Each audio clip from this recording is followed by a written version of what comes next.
Paroles de femmes, c'est une collection à la croisée des chemins. Du chêne nivernais au palmier de Djerba, plusieurs chemins ou plutôt plusieurs cheminements.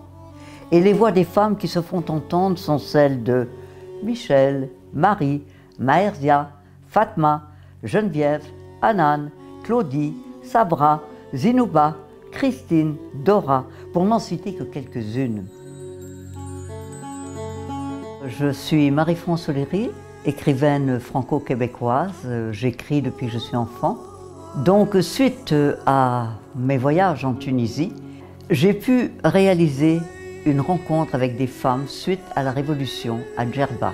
L'île de Djerba est une île très particulière où les gens vivent en autonomie, en paix et créent une dynamique sociale des plus intéressantes pour qui arrive au sein de cette île. Donc j'ai recueilli des propos pour une revue qui autrefois existait, qui s'appelait Sobiou.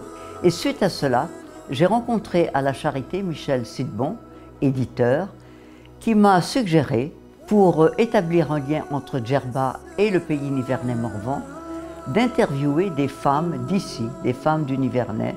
Donc j'ai commencé à me dire quelles sont les femmes qui ont permis à ce territoire de bouger.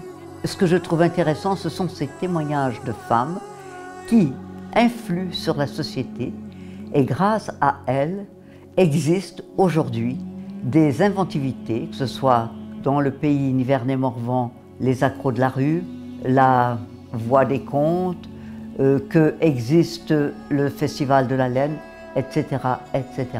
Ce sont des femmes qui sont porteuses et ont initié cela. À Djerba, c'est un peu la même chose, c'est plus traditionnel. Les femmes que j'ai interviewées ont gardé la tradition, mais cette tradition passe dans l'artisanat, dans des ateliers de couture, dans aussi un grand besoin d'aider les handicapés. Il y a une union de la femme tunisienne aussi qui prend en charge la femme, quel que soit son statut, et qui lui permet d'étudier, lui permet de rencontrer d'autres femmes.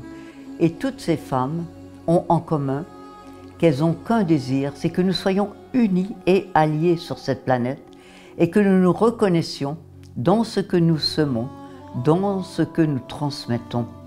Voilà, je peux dire un petit peu l'objet des deux livres. Collection Nous femmes du monde. Aujourd'hui, c'est le pays nivernais Morvan, c'est la Tunisie. Demain, c'est les femmes autochtones du Québec. C'est aussi les femmes du Cameroun, là où je suis invitée.